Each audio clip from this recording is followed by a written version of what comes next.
Breaking news చూస్తున్నాం. Erravalli farm house లో మాజీ సీఎం కేసీఆర్ పార్టీ నేతలతో సమావేశమయ్యారు. ఈ సమావేశంలో బీఆర్ఎస్ ఇన్ఛార్జీలు, ఎమ్మెల్యేలు, ఎమ్మెల్సీలు హాజరయ్యారు. ప్రధానంగా జూబ్లీహిల్స్ ఉప ఎన్నికపై నేతలకు కేసీఆర్ దిశానిర్దేశం చేస్తున్నారు.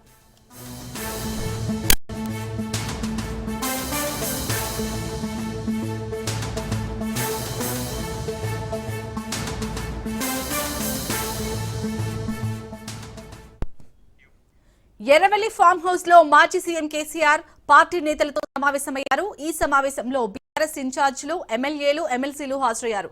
ప్రధానంగా జూబ్లీహిల్స్ ఉప ఎన్నికపై నేతలకు కేసీఆర్ దిశానిర్దేశం చేస్తున్నారు. రైట్ గా ఇదే అంశానికి సంబంధించి పూర్తి డీటెయిల్స్ మా ప్రతినిధి సైదులు అందిస్తారు. సైదులు, మెయిన్ గా జూబ్లీహిల్స్ ఉప ఎన్నికపై నేతలకు కేసీఆర్ ఎలాంటి దిశానిర్దేశం చేస్తున్నారు? ఎందుకంటే ఎంతో ప్రతిష్టాత్మకంగా తీసుకున్న పార్టీలన్నీ కూడా. అవును శాలిని, బీఆర్ఎస్ పార్టీ అధినేత మాజీ ముఖ్యమంత్రి కేసీఆర్తో కొద్దిసేపటి క్రితమే ఎర్రవల్లి వ్యవసాయ క్షేత్రంలో బీఆర్ఎస్ పార్టీ ముఖ్య నాయకులందరూ కూడా భేటీ అయ్యారు. ఈ సమావేశం ప్రారంభమైంది. సో ఈ సమావేశంలో ముఖ్యంగా జూబ్లీహిల్స్ ఉప ఎన్నికపైనే చర్చించే అవకాశం కనిపిస్తుంది. ఇప్పటికే జూబ్లీహిల్స్ నియోజకవర్గంలో బీఆర్ఎస్ పార్టీ విస్తృతంగా ప్రచారం నిర్వహిస్తుంది. ఎందుకంటే సిట్టింగ్ స్థానం ఖచ్చితంగా గెలిచి తీరాలని చెప్పేసి దృఢ సంకల్పంతో బీఆర్ఎస్ పార్టీ ఉంది. సో దాంతోపాటు రానున్న రోజులలో బీఆర్ఎస్ పార్టీ అధికారంలోకి రావాలంటే జూబ్లీహిల్స్ నియోజకవర్గం నుంచే జైత్రయాత్ర ప్రారంభించబోతున్నామని చెప్పేసి బీఆర్ఎస్ వర్కింగ్ ప్రెసిడెంట్ కేటీఆర్ కూడా చెప్పారు. అయితే జూబ్లీహిల్స్ ఉప ఎన్నిక ప్రచారంకి సంబంధించి మొత్తం 40 మంది స్టార్ క్యాంపెయినర్ల లిస్టు ఎన్నికల సిఈసి ఆమోదం తెలిపడం జరిగింది, స్టేట్ ఎన్నికల సిఈసి. సో అందులో కేసీఆర్తో పాటుగా కేటీఆర్, హరీష్ రావుతో పాటుగా మిగిలిన 37 మంది ఉన్నారు. సో వారు కాకుండా ఇప్పటికే డివిజన్ల వారీగా ఇన్ఛార్జీలను నియమించారు. సో డివిజన్ల వారీగా నియమించినటువంటి ఇన్ఛార్జీలు విస్తృతంగా ప్రచారం చేస్తున్నారు. జూబ్లీహిల్స్ నియోజకవర్గంలో ఉన్నటువంటి 6 డివిజన్లో ఇన్ఛార్జీలు, 6 డివిజన్ల ఇన్ఛార్జీలు, క్లస్టర్ ఇన్ఛార్జీలు, సో మాజీ మంత్రులు, మాజీ ఎమ్మెల్యేలు, ప్రస్తుతం ఉన్నటువంటి ఎమ్మెల్యేలు, ప్రస్తుతం ఉన్నటువంటి ఎమ్మెల్సీలు, మాజీ ఎమ్మెల్సీలు, వీళ్ళందరూ కూడా ఇప్పుడు కొద్దిసేపటి క్రితమే ఎర్రవల్లి వ్యవసాయ క్షేత్రంలో కేసీఆర్తో భేటీ అయ్యారు. ప్రస్తుతం జూబ్లీహిల్స్ నియోజకవర్గ పరిస్థితులు ఏ విధంగా ఉన్నాయనే దానిపైన చర్చిస్తారు. సో పరిణామాలు ఏ విధంగా ఉన్నాయి, ఏ విధంగా మనం ముందుకెళ్ళాలి, ప్రచారం ఎలా నిర్వహించాలి, ఇప్పటి వరకు నిర్వహించిన ప్రచారం ప్రజల నుంచి స్పందన ఏ విధంగా వస్తుంది, ప్రజలు అసలు ఏమనుకుంటున్నారు, కాంగ్రెస్ పార్టీ ఇచ్చినటువంటి హామీలపైన చర్చిస్తున్నారా, అడుగుతున్నారా, ఏ విధంగా ఉంది, గతంలో 10 ఏళ్ల పాటు బీఆర్ఎస్ పార్టీ అధికారంలో ఉన్నప్పుడు చేసినటువంటి అభివృద్ధి సంక్షేమం గురించి ప్రజలేమనుకుంటున్నారు, ఇప్పుడు రాష్ట్రంలో కాంగ్రెస్ పార్టీ అధికారంలోకి వచ్చిన తర్వాత 22 నెలలు కావస్తుంది, ఇప్పుడు ప్రజలు ఏమనుకుంటున్నారు ముఖ్యంగా అనే విషయాలు అన్నీ కూడా బీఆర్ఎస్ పార్టీకి చెందినటువంటి నాయకులందరూ కూడా ప్రజల నుంచి సేకరించారు. ఎందుకంటే ఇంటింటికి వెళ్ళి ప్రచారం నిర్వహిస్తున్న సమయంలో ప్రజలు చెప్తున్నటువంటి మాటలన్నీ కూడా స్వీకరించి, సో దాంతోపాటుగా కాంగ్రెస్ పార్టీ ఇచ్చినటువంటి హామీలు బాకీ కార్డు పేరుతోటి వారికి చెప్పుకుంటూ ప్రచారం చేస్తున్నారు. కాబట్టి వారి స్పందన ఏ విధంగా ఉన్నదనేది ముందుగా కేసీఆర్కి వివరిస్తారు. తర్వాత ఇక మనం నవంబర్ 9 వరకు కూడా మనం ప్రచారం చేసుకునే అవకాశం ఉంటుంది. కాబట్టి సో అప్పటి వరకు ప్రచారం ఏ విధంగా చేయాలనేది సలహాలు, సూచనలు కేసీఆర్ ఇస్తారు. అంటే ముఖ్యంగా కార్నర్స్ మీటింగ్ ఏర్పాటు చేసుకోవడం, ఎందుకంటే జూబ్లీహిల్స్ నియోజకవర్గంలో మొత్తం స్లమ్ ఏరియాస్ ఎక్కువగా ఉంటాయి. ఉన్నటువంటి 6 డివిజన్లు కూడా ఎక్కువగా స్లమ్ ఏరియాలు ఉంటాయి. కాబట్టి సో ప్రచారం ఇంటింటికి ఒకవైపు ప్రచారం చేస్తున్నప్పటికీ కూడా మరోవైపు కార్నర్స్ మీటింగ్ ఏర్పాటు చేయాలంటే ఎక్కడ చేస్తే బాగుంటుంది, సో ఆ కార్నర్స్ మీటింగ్ ఎలా ఉండాలి ఏంటనే దానిపైన కూడా సలహాలు, సూచనలు అక్కడ ఉన్నటువంటి ముఖ్య నాయకులకు కేసీఆర్ చేస్తారు. దాంతోపాటుగా జూబ్లీహిల్స్ నియోజకవర్గ ఉప ఎన్నిక ప్రచారం చివరి రోజు కానీ లేకపోతే మధ్యలో కానీ కేసీఆర్ వస్తారా రారా అనేది ఒక సందిగ్ధత నెలకొంది. పార్టీ నాయకులు కూడా దీనిపైన స్పందించడం లేదు. కాబట్టి సో చూడాలి మరి ఇప్పుడు ఏం చెప్తారు. అంటే నేను కూడా వస్తాను ప్రచారానికి అని చెప్పేసి కేసీఆర్ చెప్తారా, లేకపోతే మీరే ప్రచారం నిర్వహించండి, చేసినటువంటి అభివృద్ధి 10 ఏళ్ల పాటు బీఆర్ఎస్ పార్టీ అధికారంలో ఉన్నప్పుడు చేసినటువంటి అభివృద్ధి సంక్షేమం గురించి ప్రజలకు వివరించండి, సో అనే విషయాలు కేసీఆర్ వచ్చినటువంటి నాయకులకి చెప్తారా అనేది కూడా మనకి తెలియాల్సి ఉంటుంది. సో ఏదేమైనా సరే చాలా కీలకమైనటువంటి సమావేశం ఇది. ఎందుకంటే జూబ్లీహిల్స్ నియోజకవర్గం నుంచే జైత్రయాత్ర ప్రారంభించబోతున్నామని చాలా బిగ్ స్టేట్మెంట్ కేటీఆర్ గతంలో ఇచ్చారు. కాబట్టి సో అందుకు సిట్టింగ్ స్థానం ఖచ్చితంగా గెలిచి తీరాల్సిందని చెప్పేసి కూడా బీఆర్ఎస్ పార్టీ ఒక దృఢ సంకల్పంతో ఉంది. ఎందుకంటే కంటోన్మెంట్ సిట్టింగ్ స్థానం కోల్పోయారు. సో ఎట్టి పరిస్థితుల్లో కూడా జూబ్లీహిల్స్ సిట్టింగ్ స్థానం కోల్పోకూడదని చెప్పేసి కూడా బీఆర్ఎస్ పార్టీ విస్తృత ప్రచారం చేస్తుంది. దాంతోపాటు ఇప్పటికే బీఆర్ఎస్ వర్కింగ్ ప్రెసిడెంట్ కేటీఆర్, మాజీ మంత్రి హరీష్ రావు వీళ్ళిద్దరు కూడా హైడ్రా బాధితులు ఎవరైతే ఉన్నారో వారి దగ్గరికి వెళ్ళి వారి సమక్షంలోనే దీపావళి జరుపుకున్నారు. సో వారితో కలిసి ఉంటున్నారు. కాబట్టి ఒకే ఒక నినాదంతో బీఆర్ఎస్ పార్టీ ప్రజల్లోకి వెళ్తుంది.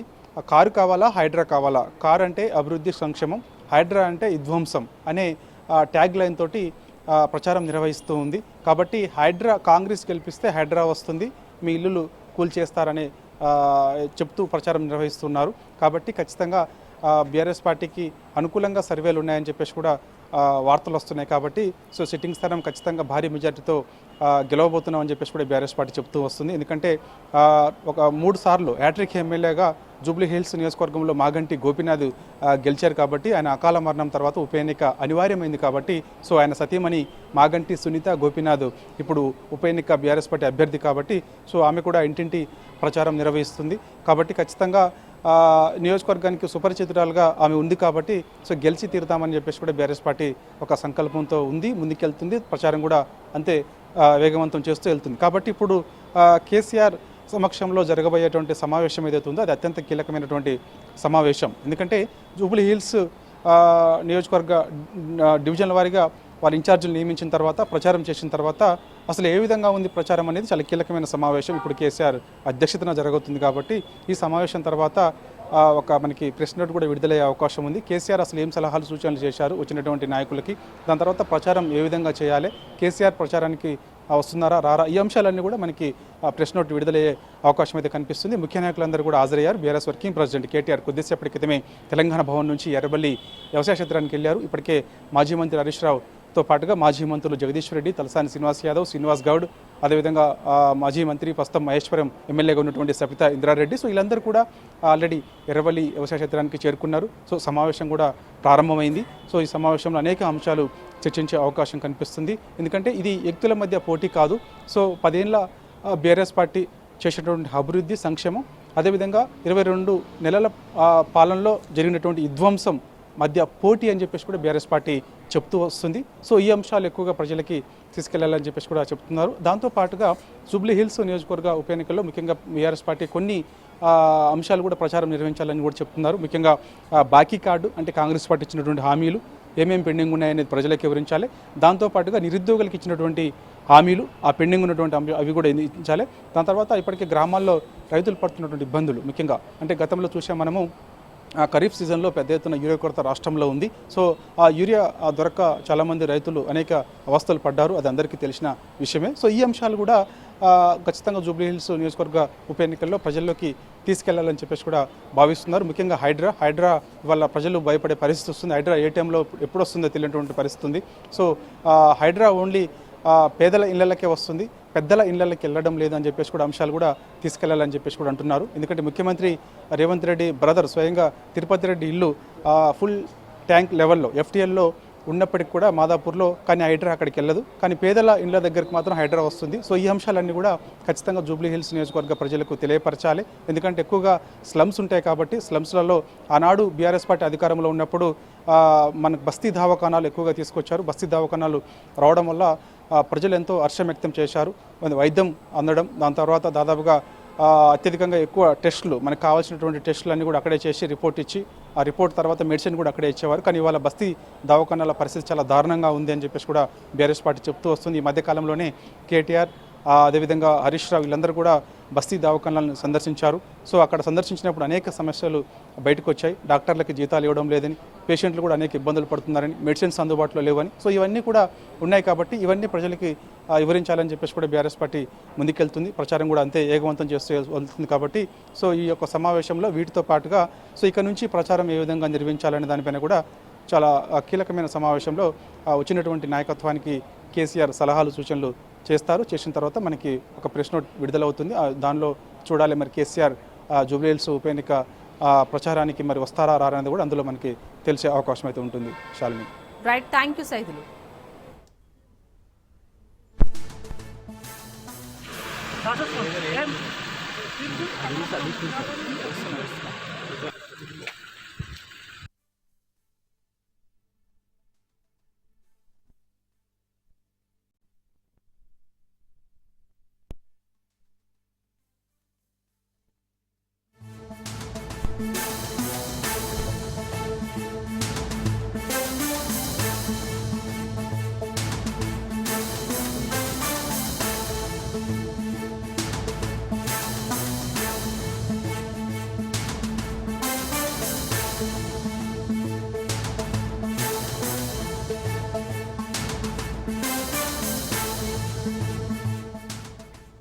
కాసేపట్లో తెలంగాణ కేబినెట్ సమావేశం జరగనుంది. సీఎం రేవంత్ రెడ్డి అధ్యక్షతన భేటీ కానుంది. కేబినెట్ సమావేశంలో బీసీ రిజర్వేషన్లపై రాష్ట్ర హైకోర్టు ఇచ్చిన మధ్యంతర ఉత్తర్వులు, సుప్రీంకోర్టు ఇచ్చిన తీర్పు నేపథ్యంలో స్థానిక సంస్థల ఎన్నికలతో పాటు భవిష్యత్ కార్యాచరణపై చర్చించనుంది. దీంతో రాష్ట్ర ప్రభుత్వం తీసుకున్న 2 పిల్లల నిబంధన ఆర్డినెన్స్ కు మంత్రివర్గం ఆమోదం తెలపనుంది. అలాగే ఎస్ఎల్బీసీ పునరుద్ధరణ పనులు, ఎస్ఆర్ఎస్పీ 2వ దశకు రామరెడ్డి దామోదరారెడ్డి పేరు, కాళేశ్వరం పునరుద్ధరణ సహా పలు ప్రాజెక్టు పనులపై మంత్రివర్గం చర్చించే అవకాశం ఉంది.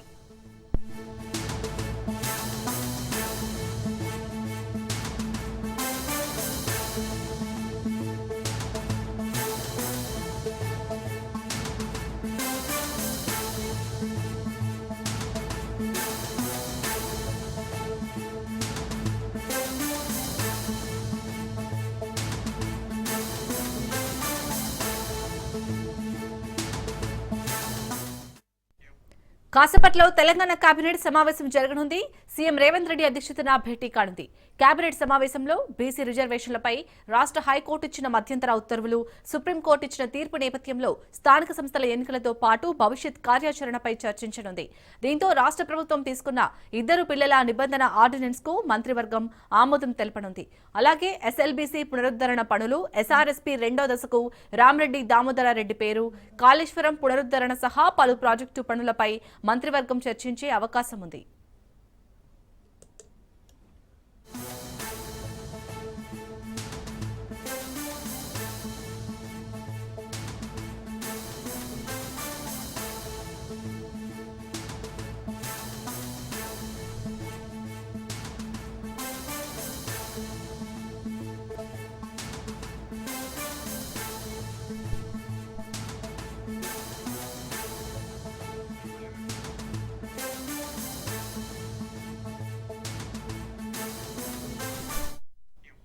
కాసేపట్లో తెలంగాణ కేబినెట్ సమావేశం జరగనుంది. సీఎం రేవంత్ రెడ్డి అధ్యక్షతన భేటీ కానుంది.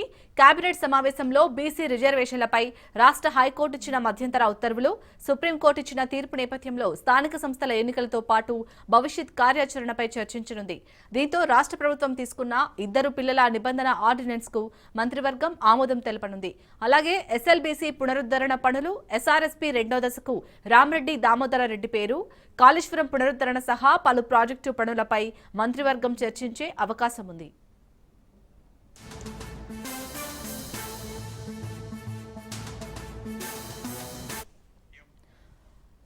కాసేపట్లో అయితే సీఎం రేవంత్ రెడ్డి అధ్యక్షతన తెలంగాణ కేబినెట్ సమావేశం జరగనుంది. ఈ సమావేశానికి సంబంధించి పూర్తి డీటెయిల్స్ మా ప్రతినిధి రాజు అందిస్తారు. రాజు. యశాలిని, మరి కాసేపట్లో తెలంగాణ సచివాలయంలో కేబినెట్ సమావేశం జరగబోతా ఉంది. ముఖ్యమంత్రి రేవంత్ రెడ్డి అధ్యక్షతన ఈ కేబినెట్ సమావేశం జరగబోతా ఉంది. ఈ నెల 16వ తేదీన జరిగినటువంటి కేబినెట్ సమావేశంలోనే ఈ నెల 23వ తేదీన మరో కేబినెట్ నిర్వహించాలని చెప్పేసి ఆ రోజు నిర్ణయం తీసుకోవడం జరిగింది. ప్రధానంగా ఈరోజు స్థానిక సంస్థల ఎన్నికలు, బీసీ రిజర్వేషన్ల అంశంపై ప్రధానంగా చర్చించబోతా ఉన్నారు. స్థానిక ఎన్నికలకు సంబంధించి ఒక కీలక నిర్ణయం తీసుకునే అవకాశం కనిపిస్తూ ఉంది. ఎందుకంటే ఇప్పటికే రాష్ట్ర ప్రభుత్వం 42% రిజర్వేషన్ కల్పిస్తూ జీవో ఇచ్చి తద్వారా స్థానిక సంస్థల ఎన్నికలకు వెళ్లాలనుకుని ఇప్పటికే దానికి సంబంధించి షెడ్యూల్ను విడుదల చేయడం జరిగింది, నోటిఫికేషన్ కూడా విడుదల చేయడం జరిగింది. కానీ హైకోర్టులో ఈ రిజర్వేషన్లకు సంబంధించి పిల్ దాఖలు చేయడంతో హైకోర్టు మధ్యంతర ఉత్తర్వులు జారీ చేయడంతో ఈ స్థానిక సంస్థల ఎన్నికలకు బ్రేక్ పడినట్లయింది. సో ఈ నేపథ్యంలోనే రాష్ట్ర ప్రభుత్వం సుప్రీంకోర్టును కూడా ఆశ్రయించడం జరిగింది. సుప్రీంకోర్టులో దీనికి సంబంధించి ఆ పిటిషన్ను డిస్మిస్ చేయడం జరిగింది. రాష్ట్ర ప్రభుత్వానికి ఎదురు దెబ్బే తగిలింది. దీనికి సంబంధించి మొన్నటి కేబినెట్ సమావేశంలో ప్రభుత్వం కీలక నిర్ణయం తీసుకోవడం జరిగింది. 2 కోర్టులు కూడా ఇచ్చినటువంటి హైకోర్టు ఇచ్చినటువంటి మధ్యంతర ఉత్తర్వులు సుప్రీంకోర్టు ఏదైతే డిస్మిస్ చేయడం జరిగిందో, సో దీనికి సంబంధించి న్యాయ నిపుణుల అభిప్రాయాలు, సలహాలు తీసుకోవాలని చెప్పి అధికారుల కమిటీని వేయడం జరిగింది. ఆ కమిటీ రిపోర్టును కూడా రాష్ట్ర ప్రభుత్వానికి సమర్పించడం జరిగింది. ఎందుకంటే సాధ్యాసాధ్యాలు ఏ విధంగా ఉన్నాయి, స్థానిక సంస్థలకు ఏ విధంగా వెళ్ళే అవకాశాలు ఉన్నాయి అనే అన్ని అంశాలకు సంబంధించి ఒక నివేదిక తయారు చేయాలని చెప్పి కూడా ముఖ్యమంత్రి రేవంత్ రెడ్డి అధికారులను ఆదేశించడం జరిగింది. దీనికి సంబంధించి అధికారులు ఇచ్చినటువంటి నివేదిక దానికి సంబంధించి ఈరోజు కేబినెట్ సమావేశంలో పెట్టి చర్చించబోతా ఉన్నారు. ప్రధానంగా రాష్ట్ర ప్రభుత్వం ముందు 3 ఆప్షన్స్ ఉన్నట్టుగా కూడా సెక్రటేరియట్ వర్గాల ద్వారా మనకు తెలుస్తూ ఉంది. ప్రధానంగా ఒకటి, ఏదైతే 50% మించకుండా ఎన్నికలకు వెళ్ళొచ్చు రిజర్వేషన్లు అని చెప్పేసి ఏదైతే హైకోర్టు మధ్యంతర ఉత్తర్వులు ఇవ్వడం జరిగిందో దీనికి సంబంధించి 50% రిజర్వేషన్లకు లోబడి ఎన్నికలకు వెళ్ళడం ఒకటి. అదేవిధంగా రెండవ ఆప్షన్ చూసుకున్నట్టయితే ఏదైతే 6 వారాల గడువు హైకోర్టు ఇప్పటికే ఇవ్వడం జరిగింది. ఈ 6 వారాల గడువు పూర్తయ్యేంత వరకు వేచి చూడడము రెండవ ఆప్షన్. అదేవిధంగా మూడవ ఆప్షన్ కింద చూసినట్టయితే పార్టీ పరంగా 42% రిజర్వేషన్లు ఇచ్చి ఎన్నికలకు వెళ్ళడం. ఈ 3 ఆప్షన్లపై ఈరోజు కేబినెట్ సమావేశంలో కీలకంగా చర్చించబోతా ఉన్నారు. ప్రధానంగా స్థానిక సంస్థల ఎన్నికలకు ఏదైతే జూబ్లీ హిల్స్ ఎన్నికలు జరుగుతూ ఉన్నాయి కాబట్టి దీనికి సంబంధించి నవంబర్ 11వ తేదీన పోలింగ్ ఉంది. మరొక వైపు ఇప్పటికే నామినేషన్ల ప్రక్రియ పూర్తయింది కాబట్టి ఒకవైపు జూబ్లీ హిల్స్ ఎన్నికలు జరుగుతూ ఉన్నాయి కాబట్టి ఈ ఎన్నిక పూర్తయిన తర్వాతే స్థానిక సంస్థల ఎన్నికలకు వెళ్ళే ఆలోచనలో ప్రభుత్వం ఉన్నట్టుగా కూడా తెలుస్తూ ఉంది. దీనికి సంబంధించి ఈరోజు ఒక నిర్ణయం అయితే తీసుకునే అవకాశం కనిపిస్తూ ఉంది. ఇక ఈ స్థానిక సంస్థల ఎన్నికలు బీసీ రిజర్వేషన్లతో పాటు ఇతర అంశాలు ఏవైతే ఉన్నాయో ఈ ప్రధానంగా సాగునీటి ప్రాజెక్టులకు సంబంధించి ఈరోజు సమావేశంలో చర్చకు వచ్చే అవకాశం కనిపిస్తూ ఉంది. ఇప్పటికే ఏదైతే కాళేశ్వరానికి సంబంధించి మేడిగడ్డ, అన్నారం, సుందిల్లా బ్యారేజ్లు ఏవైతే ఉంటాయో ఆ బ్యారేజ్లకు సంబంధించి రిపేర్లు చేస్తామని చెప్పి ప్రభుత్వం ఇప్పటికే నిర్ణయం తీసుకుంది కాబట్టి దీనికి రిపేర్లకు సంబంధించి ఈరోజు చర్చించే అవకాశం కనిపిస్తూ ఉంది. అదేవిధంగా ఎస్ఎల్బీసీ టన్నెల్కు సంబంధించి పనుల పునరుద్ధరణకు సంబంధించి కూడా కేబినెట్ సమావేశంలో నిర్ణయం తీసుకోబోతా ఉన్నారు. దీంతోపాటు ఎస్ఆర్ఎస్పీకి సంబంధించి 2వ దశకు సంబంధించి కూడా ఈరోజు కేబినెట్ సమావేశంలో నిర్ణయం తీసుకోబోతా ఉన్నారు. వీటితో పాటు ఇద్దరు పిల్లల నిబంధన ఏదైతే ఉందో ఇద్దరు పిల్లల కంటే ఎక్కువ మంది ఉంటే స్థానిక సంస్థల ఎన్నికల్లో పోటీ చేయడానికి ఏదైతే అనర్హులు అని చెప్పేసి ఏదైతే గతంలో ఉన్నటువంటి చట్టాన్ని కూడా సవరిస్తూ ఈరోజు రాష్ట్ర ప్రభుత్వం ఆర్డినెన్స్ తీసుకొచ్చే అవకాశం కనిపిస్తూ ఉంది. ఆర్డినెన్స్కు కేబినెట్ ఆమోద ముద్ర వేసి గవర్నర్ ఆమోదానికి పంపించే అవకాశం కనిపిస్తూ ఉంది. ఇందులో భాగంగానే నిన్న ఇటు అసెంబ్లీ ఉభయ సభలు కూడా ప్రరోగ్ చేస్తూ నిన్న గవర్నర్ జిష్ణుదేవ్ వర్మ నిన్న ఉత్తర్వులు జారీ చేయడం జరిగింది. సో ప్రధానంగా స్థానిక సంస్థల ఎన్నికలపై ఒక నిర్ణయం తీసుకునే అవకాశం అయితే కనిపిస్తూ ఉంది. అయితే స్థానిక సంస్థల ఎన్నికలకు ఎప్పుడు వెళ్ళాలి అనేది ఒక క్లారిటీ వచ్చే అవకాశం కనిపిస్తూ ఉంది. ఇక రిజర్వేషన్ల అంశం పార్టీ పరంగా వెళ్ళాలా లేదంటే 6 వారాల పాటు వేచి ఉండాలా రాష్ట్ర ప్రభుత్వం అని చెప్పి కూడా దానిపైన కూడా ఒక క్లారిటీ అయితే వచ్చే అవకాశం కనిపిస్తూ ఉంది. ఇక వీటన్నిటితో పాటు మంత్రుల మధ్య జరుగుతూ ఉన్నటువంటి ఇటీవల ఇటు అధికారులకు మంత్రులకు జరుగుతూ ఉన్నటువంటి ఏవైతే ఇటు మంత్రుల మధ్య మాటల యుద్ధం కావచ్చు, అదేవిధంగా ఇటు మంత్రులు అధికారుల మధ్య జరుగుతున్నటువంటి ఈ యొక్క ఏవైతే అంశాలు ఉన్నాయో ఈ అన్ని అంశాలు కూడా ఈరోజు కేబినెట్ సమావేశంలో చర్చకు వస్తాయా రావా అన్న చర్చ కూడా ఒకటి జరుగుతూ ఉంది ఈ సమావేశంలో. సో ఎట్లాంటి అంశాలు చర్చకు రాబోతా ఉన్నాయి వీటితో పాటు అదేవిధంగా గత కేబినెట్ సమావేశానికి మంత్రి కొండా సురేఖ హాజరు కాలేదు. సో ఈసారి ఆమె హాజరు కాబోతా ఉందా?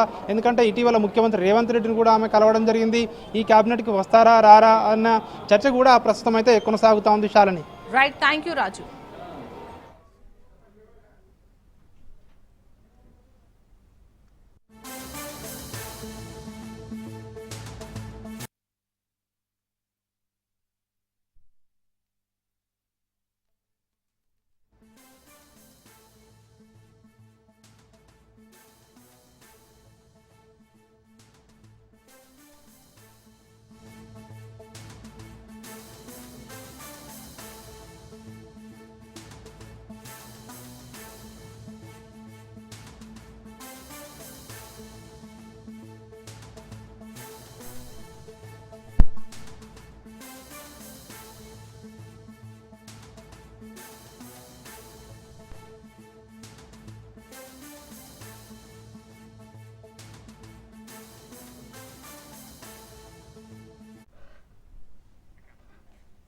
జూబ్లీహిల్స్ ఉప ఎన్నికల్లో కాంగ్రెస్ పార్టీ భారీ మెజార్టీతో గెలుస్తుందని మంత్రి సీతక్క అన్నారు. అభ్యర్థి నవీన్ యాదవ్ ప్రచారంలో పాల్గొన్న మంత్రి సీతక్క గత బీఆర్ఎస్ ప్రభుత్వం చేసిందేమీ లేదని కేవలం 2 ఏళ్లలో ఎంతో అభివృద్ధి చేస్తున్నామని తెలిపారు. తమకు ఎంఐఎం పార్టీ సపోర్ట్ చేస్తే తప్పేముందని, మరి బీఆర్ఎస్ బీజేపీ 2 పార్టీలో చీకటి ఒప్పందం ఎందుకు ఉందని మంత్రి ప్రశ్నించారు. జూబ్లీహిల్స్ కాంగ్రెస్ గెలుపు ఖాయమంటున్న మంత్రి సీతక్కతో మా ప్రతినిధి పవన్ ఫేస్ టు ఫేస్. అభ్యర్థి నవీన్ యాదవ్ తో పాటు మంత్రి సీతక్క కూడా జోరుగా ప్రచారం కొనసాగుతుంది. అయితే ఇక్కడ ఓటర్కి సంబంధించి ఎలా స్పందన వస్తుందో మనతో పాటు మంత్రి ఉన్నారు. చెప్పండి మేడం, ఎలా ఉంది ఓటర్లకు సంబంధించి? ఓటర్లందరూ కూడా కాంగ్రెస్ పార్టీకి ఫేవర్గా ఉన్నారు. ప్రతి గల్లీలో మేము ఏడికి పోయినా హాత్కే నిశాన్, చేయి గుర్తు, అభయ హస్తం మీ నేస్తం అని అంటా ఉన్నారు. కాబట్టి మాకు ఎక్కడ డౌట్ లేదు, బోరుబండ అనేది కాంగ్రెస్ ప్రభుత్వ హయాంలో ఆనాడు అనేక మందికి ఇక్కడ ప్లాట్లు ఇచ్చి ఇందిరమ్మ ఇల్లులు కట్టించినటువంటి చరిత్ర ఉంది. ఇప్పుడు కూడా మళ్ళీ ఇల్లు లేని వాళ్ళందరికీ కూడా ఇల్లు కట్టిస్తాం. 3 సార్లు గెలిచినటువంటి బీఆర్ఎస్ అభ్యర్థులు ఇక్కడ ఏం చేయలేదు. ఈ గల్లీలో కూడా ఈ రోడ్లన్నీ ఇట్లున్నాయి. ఆల్రెడీ మొన్ననే మేము శాంక్షన్ ఇచ్చినాం. ఆ గల్లీలన్నీ జరిగిన రోడ్లు కూడా మీరు చూడండి. బోరుబండ నియోజక డివిజన్లో 25 కోట్లతోటి అభివృద్ధి కార్యక్రమాలు నడుస్తున్నాయి. వాళ్ళు ఎప్పుడు కూడా గల్లీ ప్రజల కష్టాలు పట్టించుకోలే, పేదింటి బిడ్డల కష్టాలు పట్టించుకోలే. మా నవీన్ యాదవ్, మా కాంగ్రెస్ పార్టీ గల్లీ గల్లీకి గడప గడపకు తెలిసినటువంటి పార్టీ, తెలిసినటువంటి వ్యక్తులు, తిరగగలిగే యువకుడు, ఆ యాక్సెస్ ఉంది, ఆ సంబంధాలు ఉన్నాయి. కాబట్టి ఖచ్చితంగా కాంగ్రెస్ పార్టీ మంచి జోస్ మీద నేను 3 రోజుల నుంచి ప్రచారం చేస్తున్నా. బ్రహ్మాండంగా ఉంది. అంటే మొత్తానికి బీఆర్ చేసింది, దీనికి సంబంధించి డెవలప్మెంట్ ఉంది. కాంగ్రెస్ పార్టీ 2 సంవత్సరాలు అధికారంలోకి వచ్చిన తర్వాత ఇక్కడ కూడా డెవలప్మెంట్ లేదనేది మాత్రం ప్రధానంగా బీఆర్ఎస్ సంబంధించి ముఖ్య అస్త్రంగా తీసుకుంది. బీఆర్ఎస్ పార్టీ 3 సార్లు వాళ్ళు 15 ఏళ్ళ నుంచి వాళ్ళ అభ్యర్థే ఉన్నాడు. ఇక్కడ టీడీపీలో గెలిచి కూడా అభివృద్ధి కోసమే ఆయన పోయినా అన్నాడు. మరి చేయాలి కదా. ఇప్పుడు మేము 150 కోట్లు ఇచ్చినాం, వర్కులు చేసినాం, దమ్ముంటే మేము నిరూపిస్తాం రండి అని చెప్తున్నాం. పేదోళ్ళ కష్టాలు తీరుస్తున్నాం. బియ్యం ఇస్తున్నాం, సన్న బియ్యము, ఇళ్ళల్లో 200 యూనిట్ల కరెంట్ ఇచ్చినాము. ఇక్కడ చాలా ఆనాడు ఇందిరమ్మ ఇల్లులు ఇచ్చినటువంటి చరిత్ర పీజేఆర్ గారి ఆధ్వర్యంలోనే ఇక్కడ ఇల్లులన్నీ కూడా నిలబడ్డది. పేదోళ్ళకు కావాల్సినటువంటి సంక్షేమ పథకాలు కాంగ్రెస్ పార్టీ చేస్తుంది. కాంగ్రెస్ పార్టీ అభ్యర్థి పైన వ్యతిరేకత ఉంది అనేది మాత్రం ప్రధానంగా చెప్తున్నారు. ఎందుకు వ్యతిరేకత ఉంటుంది? బ్యాక్గ్రౌండ్ సంబంధించి చూస్తే ఏమి వ్యతిరేకత లేదు. ఆ బీఆర్ఎస్ వాళ్ళ మీద వ్యతిరేకత ఉంది, వాళ్ళ క్యాండిడేట్ల మీద వ్యతిరేకత ఉంది. మా క్యాండిడేట్ చాలా మందికి యువకులకు, మహిళలకు, అమ్మలకు మనుమళ్ళలాగా అమ్మలు దీవిస్తున్నారు. అన్న తమ్ముడు లెక్క యువకులు ఎంబటి ఉంటున్నారు. మిడిల్ వాళ్ళు కూడా చాలా పెద్ద ఎత్తున ఉంటున్నారు. అది వాళ్ళు ఊహించుకొని ఆ కళలలో వాళ్ళు ఉండని మేము ఖచ్చితంగా ఇల్లుకి వెళ్ళి మా కాంగ్రెస్ పార్టీకి చేకూర్చుకోవటం. ఎంఐఎం కాంగ్రెస్ ఇద్దరు ఒకటే అనేది మాత్రం ప్రధానంగా ఇటు 2 పార్టీలు బీజేపీ కావచ్చు, ఇటు బీఆర్ఎస్ సంబంధించి కావచ్చు, 2 అస్త్రంగా తీసుకుని దాన్ని ఎలా అనుకోవచ్చు? అంటే ఎంఐఎంకి సపోర్ట్ ఉందా? ఎంఐఎం పార్టీ సపోర్ట్ చేసింది. వాస్తవానికి మరి బీఆర్ఎస్ బీజేపీ ఇంటర్నల్ సంబంధాలు ఎందుకు? ఓపెన్ పెట్టుకోండి, ఇలా ఓపెన్ రిలేషన్ పెట్టుకోండి. ఎస్, మాకు ఒక సెక్యులర్ పార్టీగా మేము అన్ని వర్గాలకు, అన్ని కులాలకు, అన్ని మతాలకు గౌరవించే పార్టీగా మేము ఉన్నాము. కాబట్టి ఇక్కడ ఎంఐఎం సపోర్ట్ చేస్తుంది. ఈరోజు గతంలో మరి 10 ఏళ్ళు బీఆర్ఎస్తో కూడా వాళ్ళు సపోర్ట్గానే ఉన్నారు కదా. లాస్ట్ ఎమ్మెల్యే ఎలక్షన్లలో కూడా వాళ్ళ సపోర్ట్ తీసుకున్నప్పుడు అదేం గుర్తుకు రాలే. ఈరోజు నీకు బీజేపీకి ఉన్న బంధం ఏందో బీఆర్ఎస్ వాళ్ళు బయట పెట్టాలని మేము తెలియజేస్తాను. జస్ట్ మేము మద్దతు పార్టీలే, ఎవరి రాజకీయాలు వాళ్ళు, ఎవరి సిద్ధాంతాలు వాళ్ళు మద్దతు ఇచ్చినందుకు మేము ఖచ్చితంగా కూడగట్టుకుంటున్నాం. మొత్తానికి చూస్తే ఈ యొక్క మంత్రి సీతక్క యొక్క జోరుగా యొక్క ప్రచారం కూడా కొనసాగుతుంది. అయితే ఈ యొక్క బీఆర్ఎస్ బీజేపీ ఇద్దరు కూడా ఒకటే పొత్తుగా ఉన్నారు. అయితే తాము ఎంఐఎం తమకు సపోర్ట్ ఇస్తుందనేది మాత్రము ప్రధానంగా మంత్రి సీతక్కని ఒప్పుకున్న పరిస్థితి చూస్తున్నాము. అయితే ఈసారి మాత్రము జూబ్లీస్లో కాంగ్రెస్ పార్టీ యొక్క గెలుపు ఖాయమని చెప్పి కూడా ధీమా వ్యక్తం చేస్తున్న పరిస్థితి కూడా కనిపిస్తుంది. Over to studio.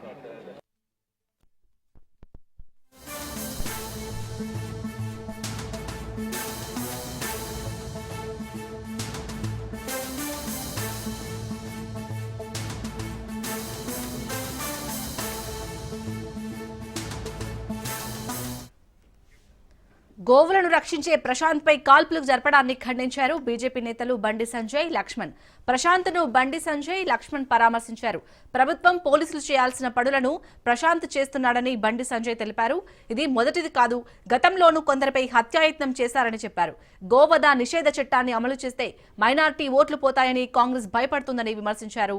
ఇస్లాంలో గోమాతను వధించాలని ఎక్కడైనా ఉందా అని బండి సంజయ్ ప్రశ్నించారు.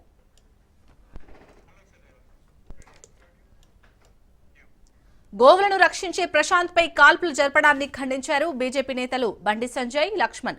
ప్రశాంత్ను బండి సంజయ్, లక్ష్మణ్ పరామర్శించారు. ప్రభుత్వం పోలీసులు చేయాల్సిన పనులను ప్రశాంత్ చేస్తున్నాడని బండి సంజయ్ తెలిపారు. ఇది మొదటిది కాదు, గతంలోనూ కొందరిపై హత్యాయత్నం చేశారని చెప్పారు. గోవధ నిషేధ చట్టాన్ని అమలు చేస్తే మైనార్టీ ఓట్లు పోతాయని కాంగ్రెస్ భయపడుతుందని విమర్శించారు. ఇస్లాంలో గోమాతను వధించాలని ఎక్కడైనా ఉందా అని బండి సంజయ్ ప్రశ్నించారు. గోవులను చట్టానికి విరుద్ధంగా వధశాలకు తరలిస్తున్న సందర్భంలో అనేక సంవత్సరాలుగా గోవులను రక్షించేటువంటి ఒక ధర్మ కార్యం కోసం నిరంతరం పాటుపడుతున్నటువంటి బజరంగ్ దళ్ కార్యకర్త సోను సింగ్, ప్రశాంత్ సింగ్ పై ఎంఐఎం పార్టీ గుండాలు కాల్పులు జరపడాన్ని తీవ్రంగా ఖండిస్తున్నాం. ఇది ఒక దుర్మార్గమైన చర్య. ప్రభుత్వము పోలీసులు చేయలేని పరిస్థితుల్లో గోవులను రక్షించాల్సినటువంటి బాధ్యతను గుర్తించి ఈ తెలంగాణ రాష్ట్రంలో అనేక సంవత్సరాలుగా బజరంగ్ దళ్ కార్యకర్తలు గోరక్షకులు గోవులను రక్షించడం ఒక బాధ్యతగా చట్టానికి లోబడి వ్యవహరిస్తా ఉన్నారు. సోను సింగ్ వల్ల ₹1 కోటి నష్టం జరిగిందట ఆ ఫాల్తిగానికి. అంటే ₹1 కోటి వరకు దందా చేస్తుంటే పోలీసులు ఏం చేస్తున్నారు? ఇవాళ వ్యాపారానికి నష్టం వచ్చిందని పోలీసులు భావిస్తున్నారు. కానీ మనిషిని చంపి బుల్లెట్ ఎక్కడి నుంచి వచ్చింది, రివాల్వర్ ఎక్కడి నుంచి వచ్చింది, రివాల్వర్లు పెట్టి ₹1 కోటి దందా చేస్తున్నప్పుడు కూడా పోలీసుల చెక్ పోస్టులు ఏమైనాయి? పోలీసులు ఎందుకు పట్టించుకుంటలేరు? రివాల్వర్లు ఎక్కడి నుంచి వచ్చినాయి? కాల్పులు జరిపిన దాని గురించి మాట్లాడు. దాని గురించి మాట్లాడకుండా 5 లక్షలు డిమాండ్ చేసిందట, ₹1 కోటి దందా నష్టం చేసిందట, అందుకే కాల్పులు జరిపినట. అంటే నిందితులు సమర్థిస్తున్నారు వీళ్ళ. మీ బతికెందుకే ప్రభుత్వం? మీదికి వచ్చి బొట్లు పెట్టి పూజ చేసుకున్నాడు. కేసీఆర్ కట్ట చేసిండు, రేవంత్ రెడ్డి గారు చేస్తున్నాడు. కేసీఆర్ గిరే గోవను పెట్టి పూజ చేసిండు యాగాలకు ముందు. గోవధను నిషేధించడం అమలు చేయబడి చేయలే. గోవులను వధిస్తే కూడా బజరంగ దళ కార్యకర్త దాడి చేస్తాడు. కేసీఆర్ పడుచుకోలే. పోయి పాపం తలిగింది, పాపం పండింది, ఫామ్ హౌస్ పడ్డండి వాళ్ళ.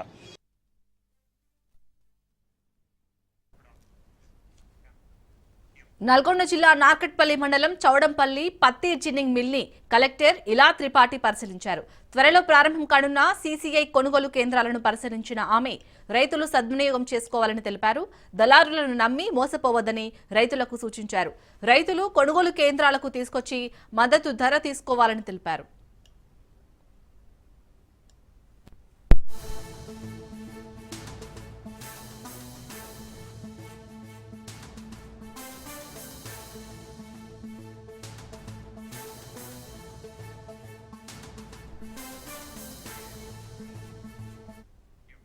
నల్గొండ జిల్లా నార్కట్పల్లి మండలం చౌడంపల్లి పత్తి జిన్నింగ్ మిల్ ని కలెక్టర్ ఇలా త్రిపాఠి పరిశీలించారు. త్వరలో ప్రారంభం కానున్న సీసీఐ కొనుగోలు కేంద్రాలను పరిశీలించిన ఆమె రైతులు సద్వినియోగం చేసుకోవాలని తెలిపారు. దళారులను నమ్మి మోసపోవద్దని రైతులకు సూచించారు. రైతులు కొనుగోలు కేంద్రాలకు తీసుకొచ్చి మద్దతు ధర తీసుకోవాలని తెలిపారు.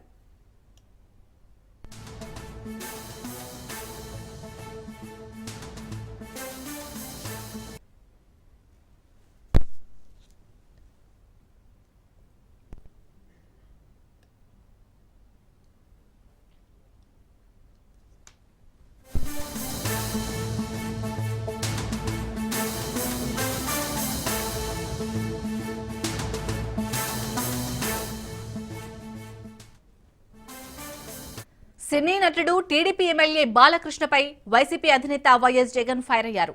బాలకృష్ణ అసెంబ్లీలో తాగి మాట్లాడారని మండిపడ్డారు. అసెంబ్లీలో మాట్లాడాల్సిందేమిటి, ఆయన మాట్లాడిందేమిటి, పని పాట లేని సంభాషణ చేశారని ధ్వజమెత్తారు. అసెంబ్లీలో బాలయ్య మాటలను బట్టి ఆయన మానసిక పరిస్థితి ఎలా ఉందో అర్థమవుతుందన్నారు. అలా మాట్లాడేందుకు అనుమతించినందుకు స్పీకర్ కి బుద్ధి లేదన్నారు. తాగి వచ్చిన వ్యక్తిని అసెంబ్లీకి ఎలా అనుమతించారని ప్రశ్నించారు.